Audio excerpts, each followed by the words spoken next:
peut voir qu'il y a comme deux types de silence. Il y a le silence dans la vallée où l'homme, le silence dans le côté, ouais, le silence qui n'est pas de Dieu et qui est comme une absence, c'est-à-dire où rien ne parle en fin de compte, où l'homme n'a pas de langage, n'a pas de communication avec les mondes qui l'entourent.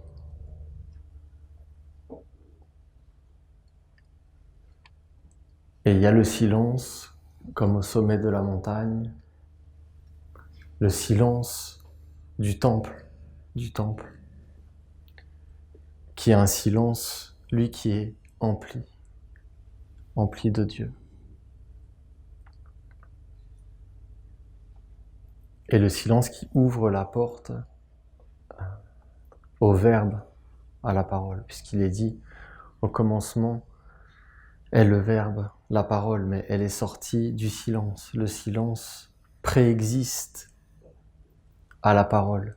Il est le monde parfait, le monde de Dieu où rien ne peut être dit. Il faut entrer dedans pour le goûter, pour le vivre.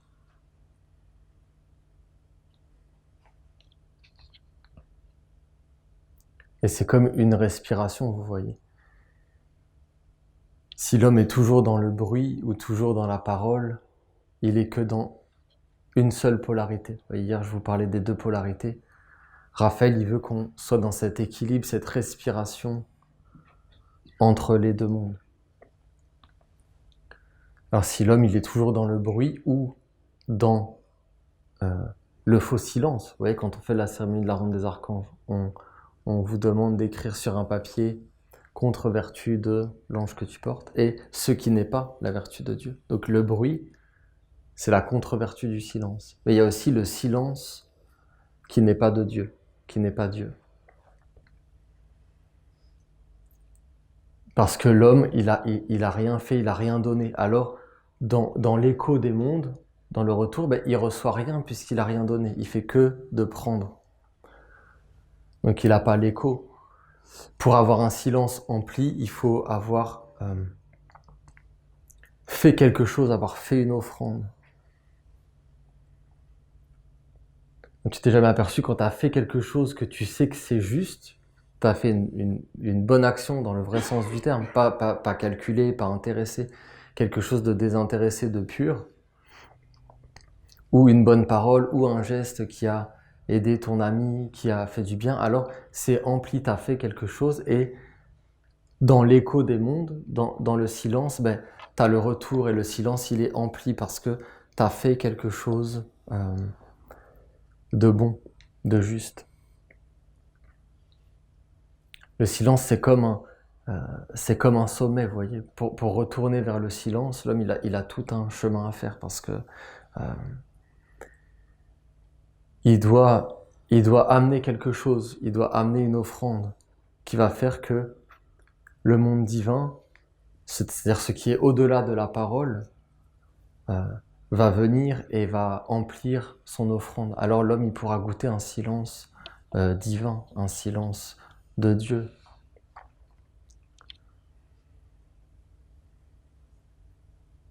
Ouais, il faut une respiration.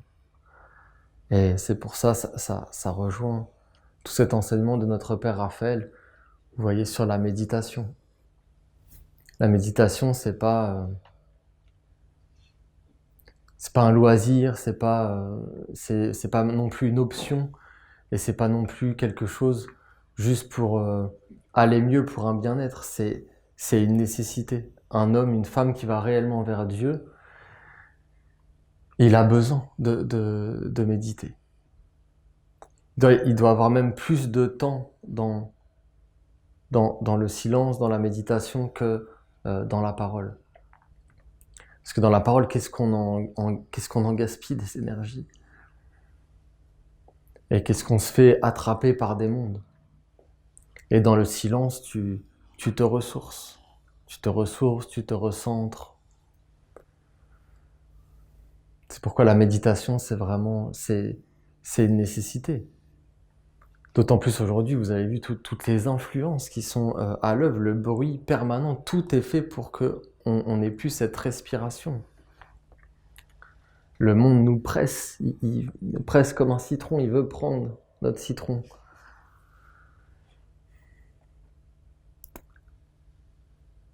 Alors il faut comme résister à ce courant. C'est une force, hein, c'est une vertu la résistance. C'est quelque chose de nécessaire. Si t'as pas un corps de résistance, un corps de méditant, si t'as pas une barque, hein, ça rejoint cette idée de la barque, tu peux pas aller à contre-courant, tu te feras embarquer. Il faut avoir une capacité de résistance. Il faut développer une faculté de résistance dans ce monde. Vous voyez, pas de lutte, pas de combat, pas de lutter contre, mais simplement d'être capable de résister, parce que c'est vraiment puissant. C'est vraiment puissant. Et vous avez vu, on a comme cette sensation, elle est de plus en plus accrue, hein. Tout le monde le dit, tout le monde en parle, tout le monde le sait, tout le monde le sent. Que le temps s'accélère, hein. Tout le monde dit ça. Tout le monde le sent. Parce qu'on est à un carrefour, donc en fin de compte, c'est comme si les choses, elles se précipitent, parce qu'il y a comme des portes qui se ferment. Et les êtres humains, ils le sentent, parce que il y aura de moins en moins de liberté. Donc l'être qui ne s'est pas formé un corps de résistance, un corps de méditant, un corps d'étude, un corps qui fait que il va pouvoir prendre du recul sur les choses, ne pas se laisser influencer, embarquer au moindre coup de vent, à la moindre influence qui passe.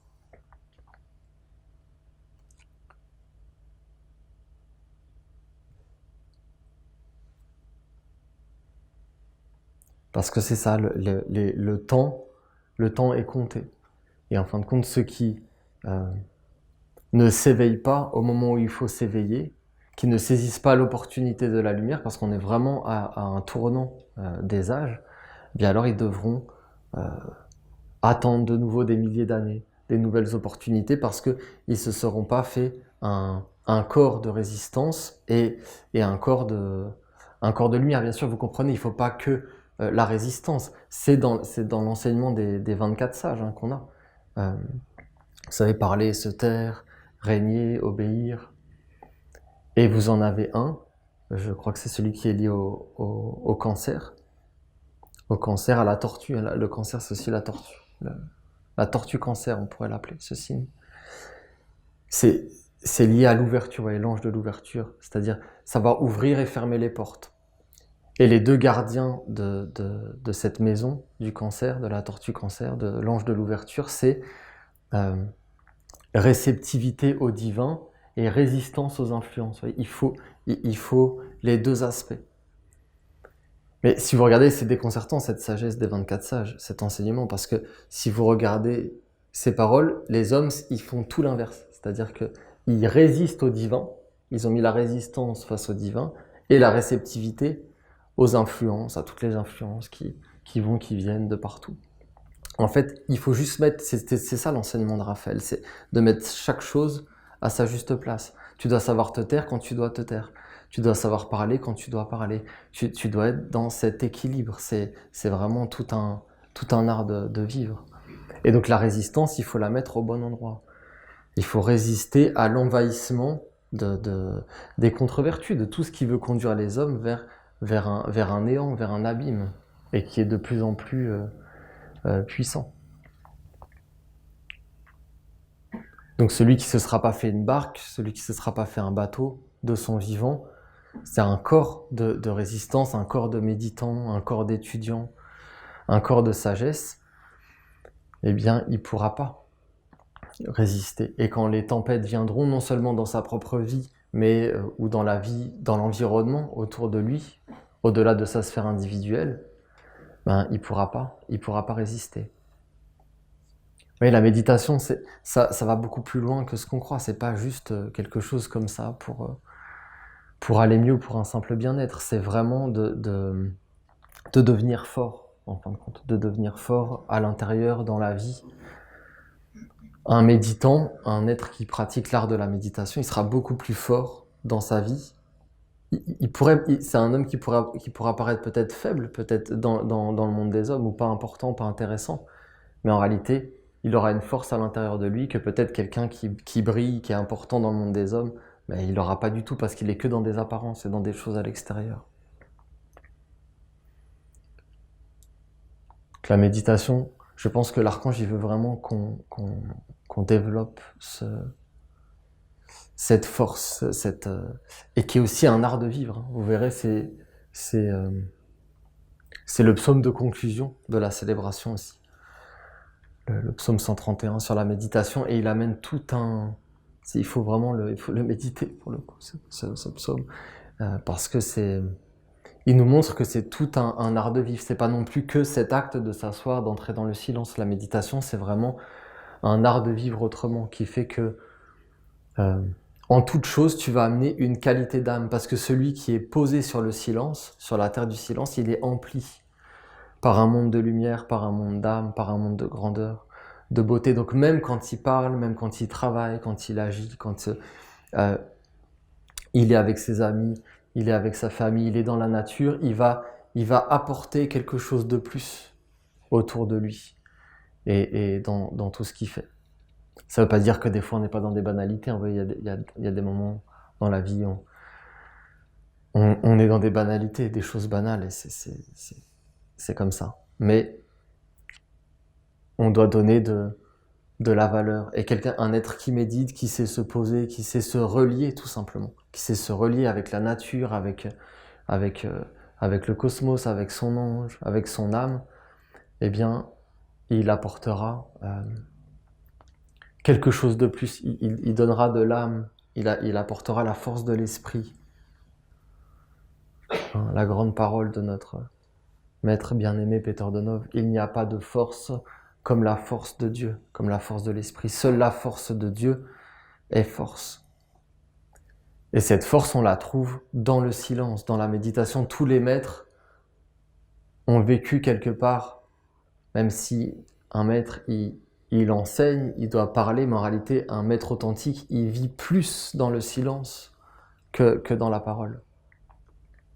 Et quand il parle, c'est la pointe de l'iceberg, quelque part. C'est une émanation d'un monde qui a été nourri et nourri dans le cachet.